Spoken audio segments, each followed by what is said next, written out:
Commission meeting. Roll call, please. We're going to call the meeting to order. Roll call, please. Perfect. Okay. All right. Going down the list, John Freitag. Here. I'm sorry if I butcher last names. Bob Kleppel, Here. Kevin Creedy, Here. Tessie Steffens, Stephens here. Sparky Stuttenschneider,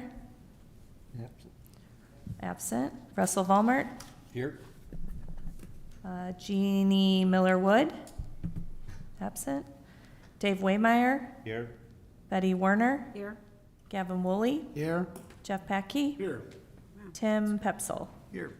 Pledge of allegiance. Could all stand?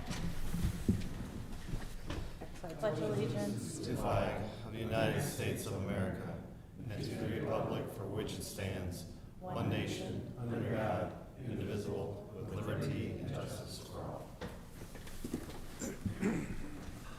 Great.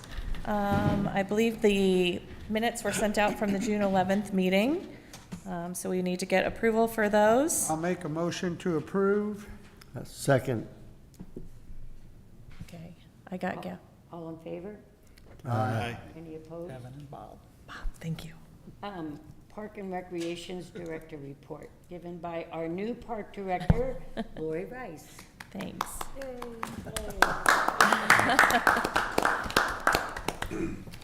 So the same week I started, about 3 weeks ago, we had some major storms come through. So our parks crews have been busy cleaning up some of the branches that were down and some of the trees that fell down. We're still working on some of that, but doing pretty good with that cleanup. Our new restrooms were opened on the riverfront. We got them open for the last sunset, so that was great. We've gotten lots of compliments about them so far, so excited about that. Our Witches on Main Street event is going to be held on October 2nd.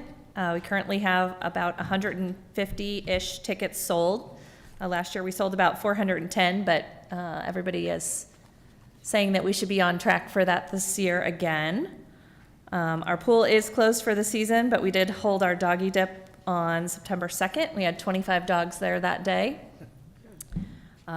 We have the citywide garage sale scheduled for September 27th, and we are currently taking registrations for that. Our co-ed and regular volleyball is starting tonight and tomorrow night. We are in our 4th week of co-ed softball. East Central College is renting Ronzik Field for some practices and games. They are getting a new field, so they're taking advantage of using some of our field space. The Rotary Trail Day is scheduled for tomorrow from 9 a.m. to 2 p.m. at the Swine Pavilion of the Fairgrounds, and our parks crew has been busy getting that set up also. We do have a wrestling event scheduled for Saturday. It's a rental at the Swine Pavilion. I don't know if you all know about that. I heard it's something like wrestling at the Chase. Haven't been here for it, so.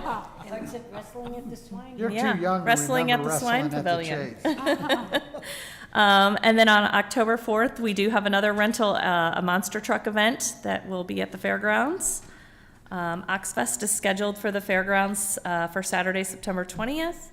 And our Little League football and soccer started on our fields in August. So that's all I have for my report. Busy month. Any questions about any of these? Nope. No? Okay, any communication from the audience? I see none. Okay, we'll go to old business. Trail Connection Grant at Riverfront Park update. So bid packages for the Riverfront Park Phase 2 site work and Flag Plaza were made available on August 12th. We did hold a pre-bid meeting on August 26th. We have until September 18th at 1 p.m. for the bids to be received. And we anticipate issuing notice to proceed on October 1st if everything goes through the right way. Okay. Any questions? Lions Lake update. So as of August 29th, the lab Aquatic Control, who did the testing, found a very high density of algae cells in the water sample that was taken. They're still processing the water sample to see if there are any toxins present. But we were told that given the density of the algae in the water sample, they would not recommend opening the lake back up to the public. Chad did reach out to the Missouri Department of Conservation on September 3rd and gave them the findings and asked for feedback. And while they told us they couldn't tell us what to do because it was a public health concern, they told us that they typically recommend waiting 1 to 2 weeks after the bloom has dissipated. And if the bloom is still present, there's the possibility of producing toxins. So we currently still have the lake closed. They told us if we don't see signs of blue algae for 1 to 2 weeks, then it would be up to us to decide if we would like to open the lake back up. So we are also hoping that with the cooler nights that we have, that the algae production will slow down and we can get that open sooner. But we will certainly keep an eye on it. Lori, what was the date you mentioned first? The testing was done on August 29th. That is the most recent test? Mm-hmm. Thank you. Do we have signs? Some. There were signs out there. Some of them are there, some of them aren't. Well, we can go ahead and make an effort to get them back out. If there's Yeah, signs. I only, Yeah, I walked out there yesterday and I only found one sign left. There are a few more than that, but Okay. a lot of them are gone. yeah, I do think we need to keep that updated. People don't read them, though. Yeah. I But talked people to, don't read signs? I mentioned to a guy fishing, I said, are you aware that, you might be in trouble, fish? fishing in this lake? And he says, no, how'd you know that? I said, there's a sign right next to you. 12 feet away? Yeah, closer than that. I understand. No, we will go ahead. Lori, I'm sure we'll get our crews out there to go ahead and get the signs back up the way they Yeah. were when we originally posted it. So, and we'll also go ahead and do another post on social media, just to make sure everybody knows. I don't know the last time we did something on social media. Do you remember? Probably the first week that happened. Okay, so it's been a while, so we'll go ahead and give an update. People are a bit antsy. Yeah, I understand. And we haven't lost any more fish. Not to my knowledge. No. Okay, that's a good thing. Okay, any other questions about? Okay, new business. Welcome our new park director, Lori Rice, and our new park board member, Russell Baumert. Welcome.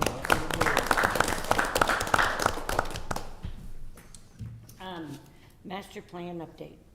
So I guess I get just, this kind of reminds me of when somebody called Sal Maniaci left right before the comprehensive plan was adopted, and they just take off and get another job, and then they expect somebody else to pick it up. So here I am trying to go ahead and finish out the Parks Master Plan that we started quite some time ago. We met, staff has met, reviewed most of this. I think the best I can tell you is that, do we expect to go ahead and do everything that you found located in this? Absolutely not, because I don't know, we don't have all the funds to go ahead and do so, but what it does give us is a blueprint so that if grant funds become available, that we can go ahead and apply for those. You've got something in a plan that says, no, hey, we mentioned that, where we wanted to do that in this park. And so that just keeps those opportunities open for the city to go ahead and apply for those and where necessary. We would like, I think we're at a point, though, that we need to go ahead and adopt the plan. And so what we're looking tonight, unless you have specific questions about certain projects or anything, we would like to go ahead and make a recommendation and then certainly get a resolution of support from the council on the document. So, any questions? I believe you guys were emailed these appendices in advance or whatever a few weeks back. We didn't give you the entire document. It's very thick, as you probably realize, but we thought we'd give you those two because those give you some cost estimates and also some plans and diagrams of each park and what the potential could be at each park. So I'm available if you have any questions. I'll try to answer them. So Darren, I got one. And I think it's very well done as far as how the layout of it, and it's very clear.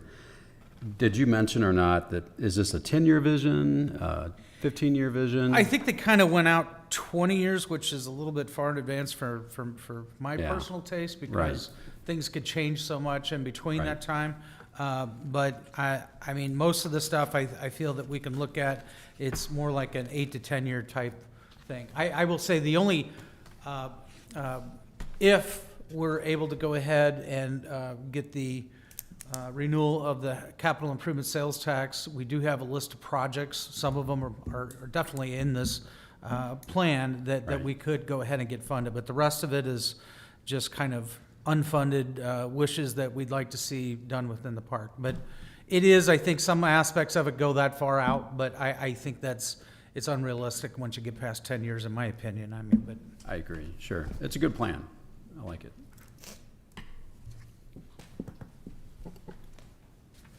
We'll give you a minute to think. Betty, you got a hand raised? So I understand that we have to redo the lake, or there's a renovation that we're gonna have to do eventually. Is there any way in this plan that we can prioritize that? Because it's kind of a, favorite of a lot of people. good point, and then let me take it a step further. The Sales Tax Renewal Committee is going to meet on this Friday at 11:30, right here in this very room.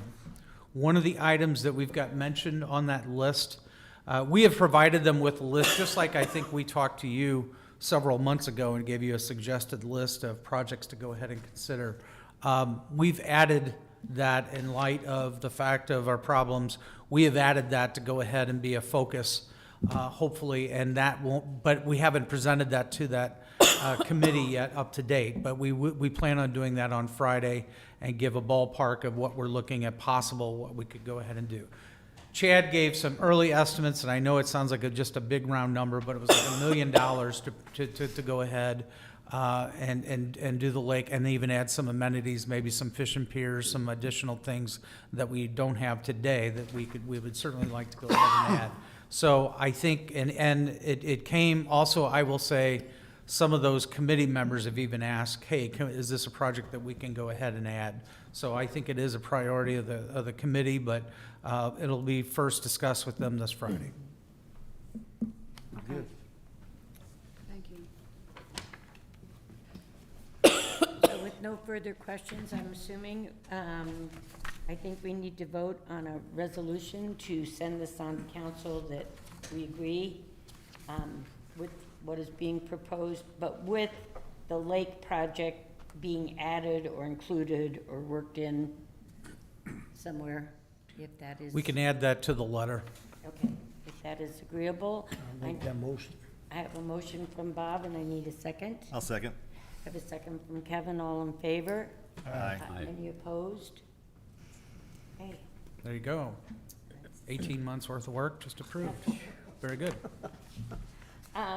now we have a park office update. I'll let Me you to stay give, up you there. go. I'll let you go. Your show. So we did receive bids for that job. They all were over budget for the project. So we decided to not go with any of those bids in the hopes that we will, I'll let you do it, Darren. That's okay, I'll finish. So we did, as Lori said, we did open bids. Unfortunately, all of them were over the budget that the city had. The early estimates that we had received, if you'll remember, actually came out of this document. KAI Architects, I think, gave Wayne some of those initial estimates. However, we have discussed it with the council to go out for bid for the exterior improvements, which council agreed to go ahead and go back out for those bids. And what that would mean is the tuck pointing and some of the windows. That, we feel that we could go ahead and put that out for bid.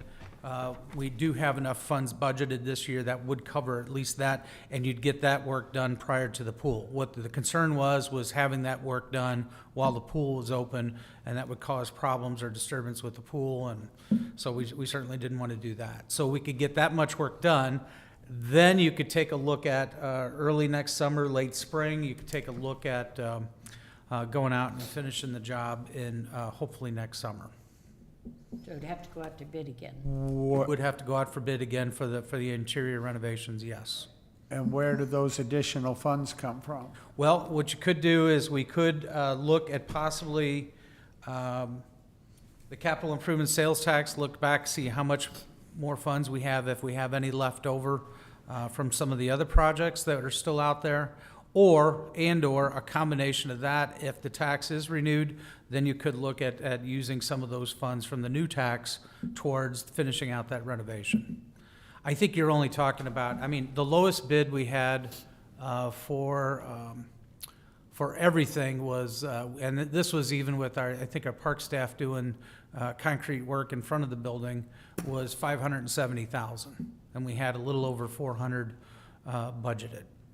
So unfortunately, we had 10 different sets of plan holders, and we only had 3 bids though that came in. Sometimes that's a tough area, or at least a tough dollar amount sometimes to get good bids. We've had, if you'll remember, Waterworks building was a little over 500, or around 500,000, maybe a little bit less, and then I think the freight depot was a little bit more than 500,000 for those renovations. Sometimes they're difficult jobs. Both of the 2 successful contractors on those 2 projects, neither one bidded on this project. So It's a difficult project. it is and it isn't. I think it's just right now the timing. One of those contractors that we expected to go ahead and bid on it is really tied up with a lot of construction work right now in the foreseeable future. They may have some availability after the first of the year, but right now they're tied up with a lot of state projects. So they would have been another contractor that we would have, like I said, we were looking forward to getting their bid, but we didn't receive it, so.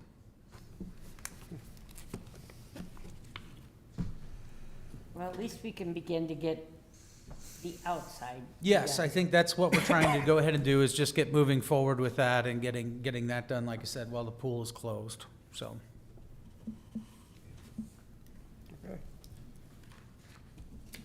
Okay, no other questions or concerns? Okay, upcoming programs, volunteers needed. So with our Witches on Main event, we could use some more volunteers. So if anyone is interested in helping or knows someone who might be, they can contact Casey or Robin and we can get them signed up to help. Are you gonna be in town? I know. Sorry. I would love to be a witch. I'll be there. I can see if I can find somebody. Because, yeah, you do need help. I know, it's a lot. It is a big project. It It is. really is. Yeah. Uh-huh. All right, I'll see what I can do. All right, no other programs then, just for the witches? Okay. All right, discussion about new meeting time and day.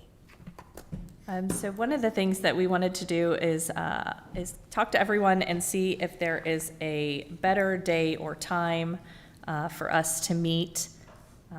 It has been proposed that maybe a morning meeting or a lunchtime meeting might be a good thing, but we wanted to throw that out there. We also want to make sure that we get in with our deadlines, that we have to turn in things for the city council meetings. So kind of just wanted to open up that for discussion. Okay, let's go. What do we think? I don't like daytime. I like this time of evening. I mean, I can even go earlier than 5:30, but, no, I don't, that's for me. Well, some of our members work. I was gonna say, we got a Yeah, we have few, work. We have a Some of us are still working, so. Yeah, I mean, if we were all retired, I think that would be an I go into option. work every day. You go into work. But I do think to make it for our members to attend, I don't think it can be I don't think it could be a lunch or a morning. Well, the lunch is furnished, it might be. No. Or where Many lunch is years from. ago, they used to have those morning and afternoon meetings, and I'm just saying, even when I was on committees for the council, and you think you can get there, and then you can't get there if you're working, and it becomes, if you're gonna be on a committee, you wanna be on a committee. you don't want to miss meetings, so, is this a difficult time for you? What would? No, it's not, It's nothing to do, yeah, okay, all right, I was just wondering, because, I do like that we meet before the council, because we had discussed that before, I think that's important. Our council members, our reps work, so some of them can't be here either, so I'm with Betty, I don't think, if we can keep it where it is, I think it's a good time. Or go a half an hour earlier. That helps for people that have meetings at Five's fine 7 for me. o'clock. 5 o'clock, I good? have no problem with 5 o'clock now. Okay, I can do that too. Russ, is that problem for you at 5? No, that's fine. I can do it. So we could do it at 5, and then, because I know like Bob has a 7 o'clock meeting, sometimes he has to get up and leave. 5 o'clock is fine. Does that work for everybody else? Is there anyone that doesn't work for 5 o'clock? I don't know about, Sparky's okay. Sparky's What fine. about, Jeannie? I bet she's probably fine. You know, because she's got other meetings. Doesn't work too well for Jeff. Everyone else makes it, I'll be here as soon as I can. That's fine. Oh, Jeff can. Well, he's a council liaison. Is 5 tough for you? Very. 5:30, but summertime's always worse. Wintertime it'll be better, so. Why don't we leave it at 5:30? If you guys wanna go 5 o'clock, that's fine with me. I'll do my best to get here. I don't want to make it difficult for anybody to try to get here. Yeah. Well, we get it. Most of us get here. I agree. It's, Well, why the don't only we thing that's do broke this? is that we always have someone missing, and what's the reason why? But usually it's out of town. I mean, if it's Sparky, it's not because it's too early, it's because he's out of town. Or he's on the golf course. Yeah. Or out of town on the golf. earlier in the day. He's either on a bicycle or on the golf course, that's where Sparky is. I don't know about it, but, and Jeannie works. Yeah. I'm gonna make a motion that we keep it exactly the way it is right now. Can you make a motion? I don't know, but I think somebody. I'll make a motion, I'll make a Second the motion. motion. Okay, so we have a motion made by Gavin to keep the meeting and the date the same, and we have a second by Betty. All in favor? Aye. Any opposed? Okay. We don't have an executive session. At this time, is there anybody on the board that has anything they'd like to bring up that's not on the agenda? Let's learn a little bit more about Lori. What's that? I didn't. Nice that you're here. Let's learn, where are you from? Where you? Oh, so I live in Fenton, so I have a little bit of a drive, but it's been a really great drive. I don't have much traffic. I spent 10 years with the YMCA. I started there as their health and wellness director, and I did probably every job they had there except maintenance director or maintenance supervisor. I worked my way up to executive director there, and then I spent 10 years with the city of Clayton. I started there as their fitness supervisor and left as the superintendent, and took a little tiny small stint with the Scouts, and then and now I'm here. Glad to have you. Welcome. Thank you. That's great. Any Aye. other? Yep. I would like to congratulate Jeff Patke, the American Legion, all those other folks that were involved in putting on well, I don't know what the baseball tournament. And it was well run, it was well attended, it was a smooth operation. Congratulations. Well done. Thank you, Gavin. Good job. Smooth from the outside, no doubt, but yeah, it's definitely thorny. No, it really, really went well, and it's you know, I tell myself I gotta stop volunteering for things like that, but when you hear people from out of town tell you that this is the absolute best, and people from, you know, the executives from Louisiana who said, there's no reason to have it anywhere else. I mean, it's just this is the best there is. Does that have anything to do with them winning both years? True. I will tell you this, that I don't know where next year's is, if they're gonna redistrict their states and things like that, but Kent is pretty confident that we will get the state tournament. And they're gonna get it. Triple A state tournament here next year, which is a big deal. Really? We've had it in Sedalia for a long, long time. Yeah. And it's time to move it. And when it says it's time to move it, where are we gonna go? And everyone says it's gonna go to Washington. So This definitely was, it helps that process out too, so we'll get more of those state tournaments. If you get that, that would be prior to the fair, would it Right, not? that's what I was gonna ask. Okay. 1 week before A the. week or two before, it's like Yeah, I think in it's a week. '23 when we won state, when my son was there, it was like through the week. We started on Saturday or Sunday and ended on Wednesday, so like a week and a half before. We got the AA 9th district next year too, I think. Yes, well, they have that super zone, Yeah. so, you know, we put in for those. I mean, what we don't advertise is the fact that we've had a freshman state tournament here, and it just happens, you know, and then other tournaments, and then like Bob just said, that they're changing the formats, and they call it like a super zone now to be more fair. The 9th district has 8 or 9 teams every year. Jeff City has 1, so they automatically get to go to the state tournament, and it's just not fair. So they're trying to redistrict those kind of things, make it better. But we're definitely on the map for all things American Legion because of this. I guess it's simple to say. It was enjoyable, but again, like I said, when people just nonstop tell you how great a job, and really, there really was no complaints. I mean, it was really great. I think we should also thank the city for all the work that they worked with us on that, putting that thing together. For sure. 'Cause Absolutely. I tell you what, we got nothing but great reviews from these teams that went to all the restaurants and that in town. Man, they thought everything was great, and the people were really, you know, polite, and it worked out great, it really did. Good. Yeah. Well, you Thank the guys city, worked hard. thank the Restaurants were chamber. open because the you know, fair was out the working fair. You didn't have to wait for a table. That's a lot of work to do those. Nobody, it's like putting on a wedding, only 20 times more. Well, and Things someone don't put run it in this smooth, but terms, it's nobody like- knows it. I mean, Mayor Hagedorn says it all the time, that we're a community of volunteers. Mm-hmm. And when we get the biggest volunteer week of the year at the fair, and then we just, Throw this on in top there. of that, added more volunteers for this, so it just, it spread out, but it worked well. The YMCA participated, with the kids in the wiffle ball tournament and all that kind of stuff, so a lot of things were great. So, yeah, thank you for the recognition, but yeah, we're just, we're on the map, no doubt, for American Legion Baseball. So Well done. Good. Thank you. Very good. Any other things anybody wants to bring up or ask? If not, our next meeting is going to be October 8th, and I will ask for a motion to adjourn in a second. I'll make a motion to adjourn. A motion by Gavin, A second. second by Bob. All in favor? Aye. Any opposed? Okay, so now you can get where you need to be. Oh, it's okay. You got all kinds of time now. You have time to get to your meeting. Yeah. We have another meeting tonight, but I will stay Yeah. with that stuff. All right, no problem. No rush. Okay, so